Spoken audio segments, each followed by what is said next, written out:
রাত যখন 2টা বাজে আমি তখন আমার রুমের দরজা আস্তে আস্তে খুলে ভেতরে প্রবেশ করল। আমার রুমে প্রবেশ করে আমার চেহারাটা খুব ভালোভাবে দেখতে লাগল। হঠাৎ আমার ঘুম ভেঙে যাওয়ার অভিনয় করে মানুষকে বললাম, মামি আপনি এখানে কি করেন? এ কথা বলার সাথে সাথে অন্যরকম দৃষ্টি আমার দিকে চেয়ে রইল। আর মুচকি মুচকি হাসল। মামি বলল, রাতুল তুমি কি বোঝ না, এত রাতে একটি মেয়ে তোমার এখানে কেন এসেছে? তারপর আমি বললাম, ওহ মা আমি বুঝতে পেরেছি। কিছুক্ষণ পর আমি বুঝতে পারলাম কেউ যেন আমাকে ধাক্কা মেরে খাটের উপর ফেলে দিল। ধাক্কাটা এমনভাবে দিয়েছিল আমি খাটে পড়ার সাথে সাথে অজ্ঞান হয়ে পড়ে গেলাম। তারপর মামি আমার সাথে যা করল বন্ধুরা তা শুনলে তোমাদের পানি চলে আসবে। তাই তোমাদের কাছে অনুরোধ আজকের গল্পটা শেষ পর্যন্ত দেখবে। আমার কলিজার বন্ধুরা কেমন আছো তোমরা? প্রতিদিনের মতো আজকেও খুব স্পেশাল একটি গল্প নিয়ে এলাম। তোমাদের দুটি পায়ে ধরে বলি দয়া করে গল্পগুলো ভালো লাগলে ভিডিওটি লাইক শেয়ার এবং চ্যানেলটি সাবস্ক্রাইব করে পাশে থেকে। আমার নাম রাতুল। বেশ কিছুদিন ধরে আমার মামির বাড়িতে যাওয়ার সুযোগ হয়নি। আমি মাঝে মাঝে ফোন করতেন, কিন্তু সেই সময়ে আমি আমার মাস্টার্স ডিগ্রির ফাইনাল পরীক্ষার প্রস্তুতির জন্য খুব ব্যস্ত ছিলাম। এখন পরীক্ষার রেজাল্টও বেরিয়ে গেছে এবং আমি একটা ভালো চাকরির সন্ধান করছি। তবে মামির সাথে কাটানো মধুর মুহূর্তগুলো এখনও আমার মনে গেঁথে আছে। আমি প্রায়ই মনে মনে চিন্তা করি মামির সাথে দেখা করার জন্য আবার কখনো যাব। কারণ মামি আমাকে অনেক ভালোবাসে। মামি দেখতে খুব সুন্দর ছিলেন। তিনি একটু স্বাস্থ্যবান হওয়ায় তাকে আরও সুন্দর লাগে। তার হাতে রান্না করা খাবার খেয়ে কিছুদিন কাটানোর ইচ্ছে আমি ঠিক করলাম যে এবার মামির বাড়িতে গিয়ে কিছুদিন থাকব। মামির সাথে অনেক সময় কাটাব, অনেক গল্প করব। কারণ অনেক দিন থেকে মামির সাথে দেখা হয় না। অবশেষে আমার ইচ্ছা পূরণ হলো। একদিন আমার মামি ফোন করলেন আর মাকে বললেন, তুমি আর রাতুল 5 দিনের জন্য আমাদের বাড়িতে চলে এসো। আমার স্বামী 1 সপ্তাহের জন্য শহরের বাইরে যাচ্ছেন। অনেক দিন থেকে তোমাদের সাথে দেখা হয় না। এই সুযোগে আমরা কয়েকটা দিন মজা করে কাটাতে পারব। কালকে চলে এসো, আমি অপেক্ষা করছি না। মোবাইল স্পিকারে রেখেছিলেন যাতে আমি কথাগুলো শুনতে পারি। আমার মায়ের নাম নাদিয়া আর মামির নাম অবন্তী। সব কথা শুনে মা বললেন, ঠিক আছে অবন্তী, আমরা কালকে আসছি। এরপর মা ফোনটা রেখে দিলেন। ফেব্রুয়ারি মাসে ছিল, তাই বেশ ঠান্ডা পড়ছিল।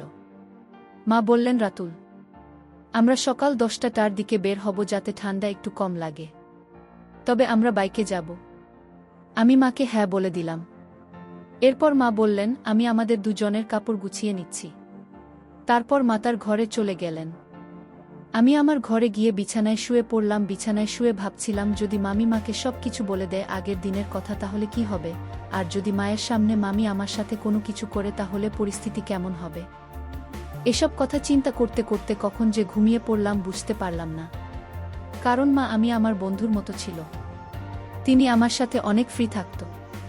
পরের দিন আমি আর মা সকালবেলায় চা নাশতা সেরে তৈরি হয়ে গেলাম। ঠিক 10টা বাজে আমরা বাইক নিয়ে রওনা হলাম। আমি গ্রামের দিকে। গ্রামের রাস্তা 3 ঘন্টা ছিল। আমরা দুজনেই নিজের চিন্তায় মগ্ন ছিলাম। শহরের সীমানা ছাড়ানোর পর কাঁচা রাস্তা শুরু হলো।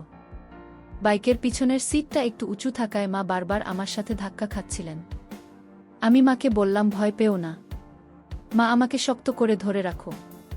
মায়ের বাইকে চড়ার অভ্যাস খুব কম, তাই মা এক হাতে আমার কাঁধ শক্ত করে ধরলেন আর অন্য হাত দিয়ে আমার পায়ের উপর আঁকড়ে ধরে বসে রইলেন। বাকিটা কাঁচা রাস্তা একটু কাঁপছিল, তাই মা পেছন থেকে আমাকে আঁকড়ে ধরেছিলেন। রাস্তায় প্রচুর গর্ত ছিল, তাই আমি বাইকটা আস্তে চালাচ্ছিলাম। হঠাৎ একবার আমি একটি গর্ত এড়িয়ে চলার চেষ্টা করছিলাম। তখন বাইকের চাকা আর একটি গর্তে পড়ে গেল। আমরা দুজনে একটু উঁচুতে লাফ দিলাম। আমরা গাড়ি থেকে পড়ে গেলাম। মায়ের কোমরে আর পায়ে ব্যথা পেয়েছিল। এক মুহূর্তের মধ্যে এত কিছু ঘটল আমরা বুঝতে পারলাম না। মা বললেন, কি ভয়ঙ্কর রাস্তাগুলো, মানুষ বাইকে কেমন করে এই রাস্তায় যাতায়াত করে কে জানে। আমি মাকে বললাম, মা বৃষ্টির কারণে রাস্তার এই অবস্থা, আর একটু গেলেই ভালো রাস্তা পাব। মা হেসে বললেন, ভালোই হলো। না হলে আমি ভেবেছিলাম তোর মামির বাড়ি পর্যন্ত এরকমই রাস্তা হবে। মনের মধ্যে কিছু প্রশ্ন ঘুরছিল, যেমন নাকি আসলে সব কিছু বুঝেছেন, আর যদি বুঝে থাকেন তাহলে তিনি কেন হাত ছাড়লেন না, বরং আরও শক্ত করে ধরলেন। এসব ভাবতে ভাবতে আমরা গ্রামের কাছে পৌঁছে গেলাম। অবশেষে দুপুর 2টোর দিকে আমরা মামির বাড়িতে পৌঁছে গেলাম। 10 মিনিট হয়ে গিয়েছিল। বাইকের শব্দ শুনে মামি উঠোনে এসে হাজির হলেন। আমাদের দেখে তার মুখে খুশির ঝিলিক ফুটল। তিনি তৎক্ষণাৎ মাকে জড়িয়ে ধরলেন। মা তাকে শক্ত করে আলিঙ্গন করলেন। দুজনেই একে অপরের খবরাখবর নিতে ব্যস্ত হয়ে পড়লেন। অনেকদিন পর তাদের দেখা হল। তারপর মা বাড়ির ভিতরে চলে গেলেন। এরপর মামি আমাকে জড়িয়ে ধরে বললেন, কি রে দুষ্টু, এতদিন হয়ে গেল, আসার নাম নেই। আর হ্যাঁ, তুই এত সাজগোজ করে কেমন করে এলি? এবার তোমাকে সব বলতেই হবে, আর তোর বিয়ের কথাও বলতে হবে, যাতে তাড়াতাড়ি তোর বিয়ে দেওয়া যায়। আমি একটু দূরে সরে গিয়ে বললাম, কি বলছো আমি এসব? কি খায়? সে বাড়ির ভিতরে চলে গেলেন, আর আমি বাইক থেকে ব্যাগ নিয়ে ভিতরে ঢুকে পড়লাম। মা আর মামি তখন রান্নাঘরে গল্প করছিলেন। আমি ব্যাগ রেখে ফ্রেশ হতে চলে গেলাম। ফ্রেশ হয়ে কাপড় বদলানোর পর বড় ঘরে গিয়ে বসলাম। এদিকে মা আর মামি ডাইনিং টেবিলে খাবারের প্লেট সাজাচ্ছিলেন। হঠাৎ মামি আমাকে ডেকে বললেন, এসব খেতে বসো। আমি তাদের সাথে বসে খাবার খেতে শুরু করলাম। খাওয়ার সময়ে বিভিন্ন বিষয় নিয়ে কথা হচ্ছিল। সবার সঙ্গে মজা করতে করতে খাওয়া শেষ হলো। তখন মা বললেন, অবন্তী, কি বলবো তোকে, রাস্তা এতটাই খারাপ ছিল যে বাইকে ধাক্কা খেতে খেতে আমার কোমর আর শরীর ব্যথা হয়ে গেছে। পুরো শরীরটাই যেন ব্যথায় ভরে গেছে। এখন তুই কিছু কর, আমি বেশ অসুস্থ হয়ে পড়ছি। এ কথা শুনে মামি বললেন, কোনো চিন্তা করিস না, রাতুল খুব ভালো মালিশ করে। একবার আমার শরীর খুব ব্যথা করছিল, তখন ওই আমাকে মালিশ করেছিল। তারপরে আমার পুরো শরীর একদম হালকা লাগছিল। এত কথা বলে মামি আমাকে চোখ মেরে বললেন, রাতুল, তোর মায়ের শরীরটা ব্যথা করছে, মালিশ করে দিস, পরে আরাম পাবে। আমি সম্মতি জানিয়ে ঘরে চলে গেলাম। কিন্তু মনে মনে একটা প্রশ্ন ঘুরতে লাগল, আমি কেন বললেন যে আমি ভালো মালিশ করি? সত্যিই কি তিনি মজা করছিলেন, না মায়ের সাথে আমার ঘনিষ্ঠতা বাড়াতে কিছু একটা পরিকল্পনা করছেন? মামির এই আচরণের পেছনে কি উদ্দেশ্য ছিল তা ভেবে আমার মধ্যে অস্থিরতা বাড়ছিল। আমি আর মা তখন রান্নাঘরে পরিষ্কার করছিলেন, আর আমি দূর থেকে তাদের দিকে নজর রাখছিলাম। তাদের দেখতে এবং তাদের দুজনের সৌন্দর্য একই রকম মনে হচ্ছিল। তারা ধীরে ধীরে কথা বলেছিলেন, তবে আমি ঠিকভাবে কিছু শুনতে পারছিলাম না। কিন্তু কেন জানি না, মনে হচ্ছিল তারা আমার কথাই বলছিলেন। কিছুক্ষণ পর তারা দুজনে রান্নাঘর থেকে বেরিয়ে এসে বড় ঘরে বসে পড়লেন। তখন বিকেল 5টা বাজে। মামি বললেন, নাদিয়া, তুই একটু কাপড় বলেন, গাউন এনেছিস? যদি না আনিস তাহলে আমার টানে। তারপর এক গ্লাস পানি খেয়ে শুয়ে পড়। তারপর রাতুল তো শরীরটা মালিশ করে দেবে, যাতে তো শরীরের ব্যথা কমে যায়। এটুকু বলেই তারা দুজনে শোবার ঘরে চলে গেলেন। আমি বসে বসে ভাবছিলাম, জীবনে কখনো এমন ধরনের কাজ করিনি। কিছুক্ষণ পর মামি রান্নাঘর থেকে একটা পাত্রে কিছু নিয়ে এসে বললেন, চল, সময় হয়েছে। আমি কিছু না বলে চুপচাপ তার পেছনে শোবার ঘরে গেলাম। সেখানে গিয়ে দেখি মা বিছানায় শুয়ে আছেন। মায়ের পা এবং শরীরে প্রচণ্ড ব্যথা ছিল, কারণ তিনি গাড়ি করে আসার সময় পড়ে গিয়েছিল। মাকে দেখে মনোযোগ দিয়ে তাকিয়ে রইলাম। হঠাৎ খেয়াল করলাম আমি আমার পাশে দাঁড়িয়েছেন মা। আমি হেসে বললেন, কি দেখছিস রাতুল?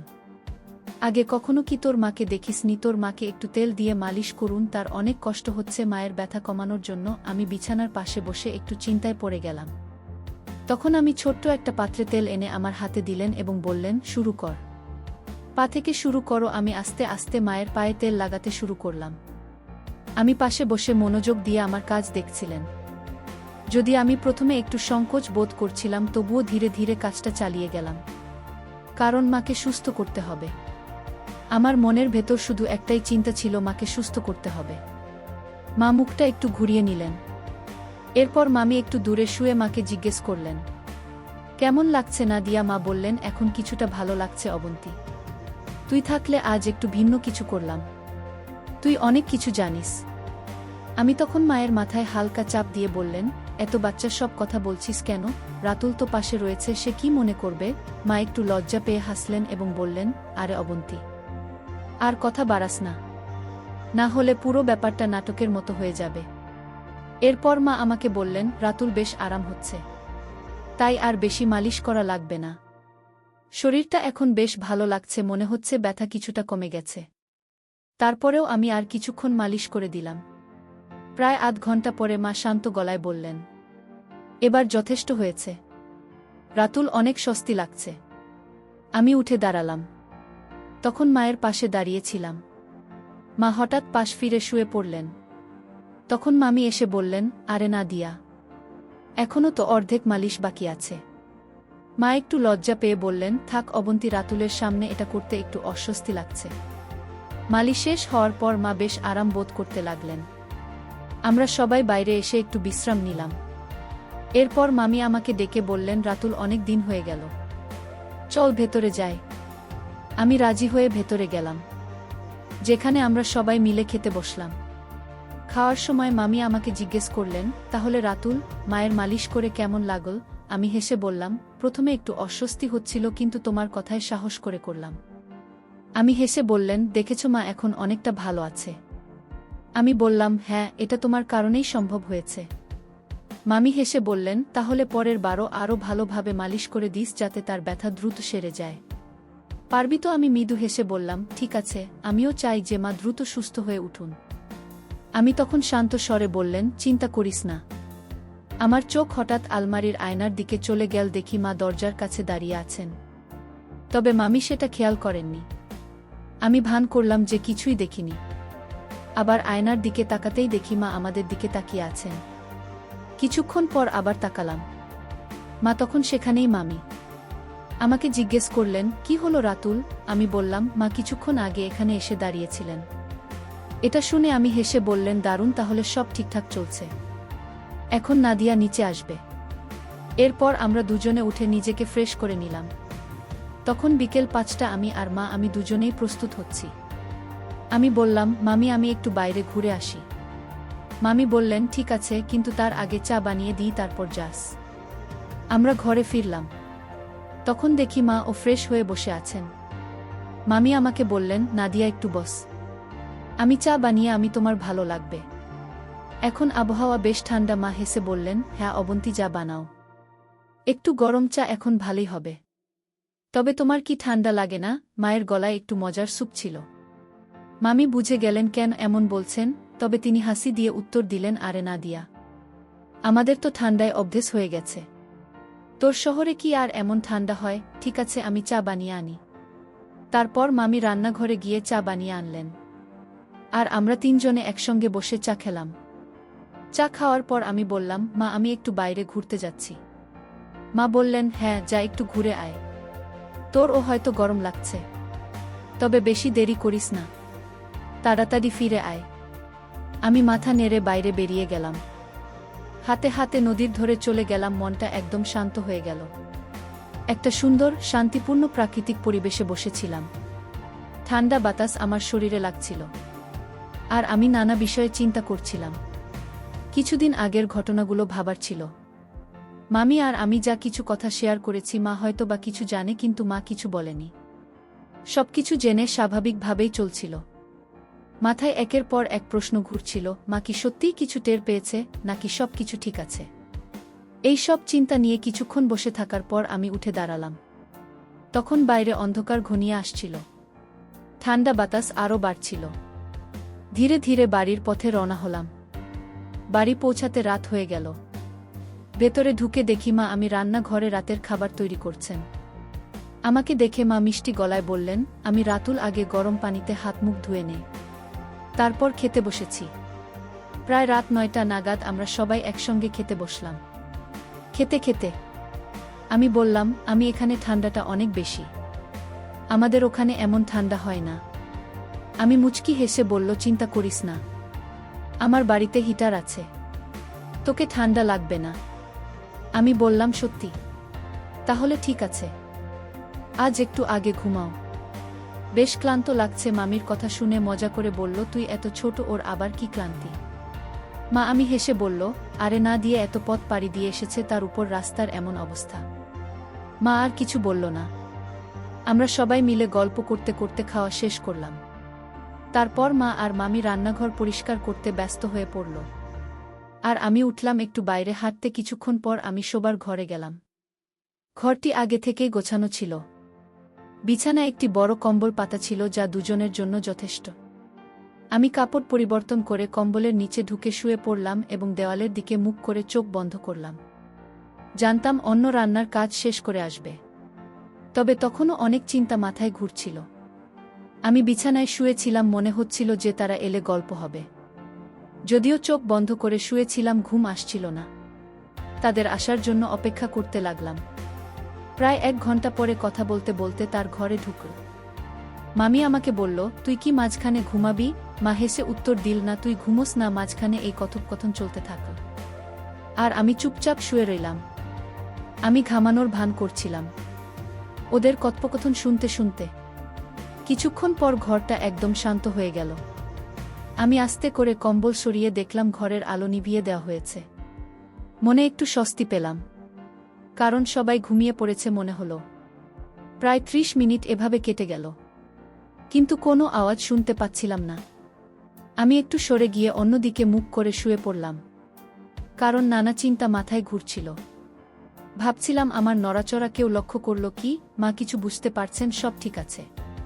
ঠিক তখনই একজন মৃদু কণ্ঠে ডাকল, তুই ঘুমিয়ে পড়েছিস? তার স্বরে স্নেহের পরশ ছিল। আমি চুপচাপ ছিলাম যে ঘুমিয়ে আছি, কিন্তু ভেতরে ভেতরে অস্থিরতা বাড়ছিল। তারপর বলল, ভালো করে ঘুমিয়ে পড়, সকলের সব কথা হবে।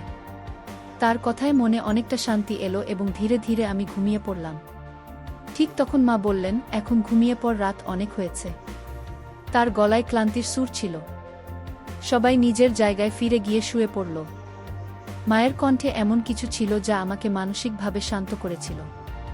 কিছুক্ষণ শুয়ে থেকে অবশেষে ঘুমিয়ে পড়লাম। সকালে ঘুম ভেঙে দেখি মা আগে উঠেছেন। তিনি রান্নাঘরে চা তৈরি করছিলেন, আর পাশে অন্য জন বসেছিলেন। ঘরের পরিবেশটা একটু অন্যরকম লাগছিল। মা আমাকে দেখে মৃদু হেসে বললেন, চা খাবে? আমি মাথা নেড়ে সম্মতি জানালাম। তার হাসিতে ছিল অভিজ্ঞতা ও মমতা, যে তিনি পুরো পরিস্থিতি বুঝে শান্তভাবে সবকিছু সামলাচ্ছেন। আমরা বেশ কয়েকদিন মামির বাড়িতে থাকলাম। মামির সাথে আমি আর মা অনেক হাসি ঠাট্টার মধ্যে দিন কাটিয়েছিলাম। অনেক জায়গায় ঘুরতে গিয়েছিলাম।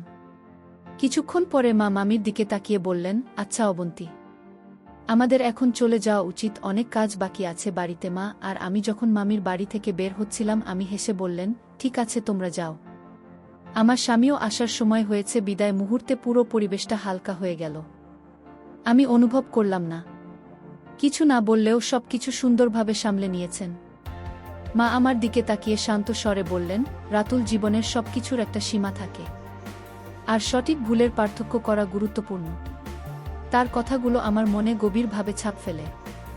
সেই মুহূর্তে আমি সিদ্ধান্ত নিলাম, জীবনের প্রতি আমার দৃষ্টিভঙ্গি পরিবর্তন করব এবং নতুনভাবে জীবন শুরু করব। মায়ের ধৈর্যশীল ও শান্ত আচরণ আমাকে এমন এক শিক্ষা দিল যা অন্যভাবে উপলব্ধি করা সম্ভব ছিল না। মামির বাড়ি থেকে বিদায় নিয়ে আমি মনে মনে প্রতিজ্ঞা করলাম যে আমার চিন্তা ভাবনা ও কাজকে সঠিক পথে পরিচালিত করবে। মায়ের স্নেহ, তার মনের গভীরতা এবং তার বলিষ্ঠ চিন্তাশক্তি আমাকে জীবনের নতুন দিশা দেখিয়েছে। আমি এখন ভবিষ্যতের দিকে আরও আত্মবিশ্বাস ও আশার সঙ্গে এগিয়ে যেতে প্রস্তুত। তার কিছুদিন পর আমার একটি ভালো চাকরি হয়। এখন আমি সব চিন্তা বাদ দিয়ে মন দিয়ে চাকরি করতে থাকি, আর আমার পরিবারের সব দায়িত্ব নেই। এখন আমার মা অনেক খুশি। আমার উপর। বন্ধুরা, আজকে এ পর্যন্তই। আবারও আসব তোমাদের মাঝে নতুন কোনো ভিডিও নিয়ে। ভিডিওটি যদি তোমাদের ভালো লাগে তাহলে একটি লাইক দাও। প্রতিদিন আমি তোমাদের জন্য একটি করে নতুন গল্প দিব। তাই তোমাদের কাছে আমার অনুরোধ, আমার এই চ্যানেলটি সাবস্ক্রাইব করো। ধন্যবাদ তোমাদের।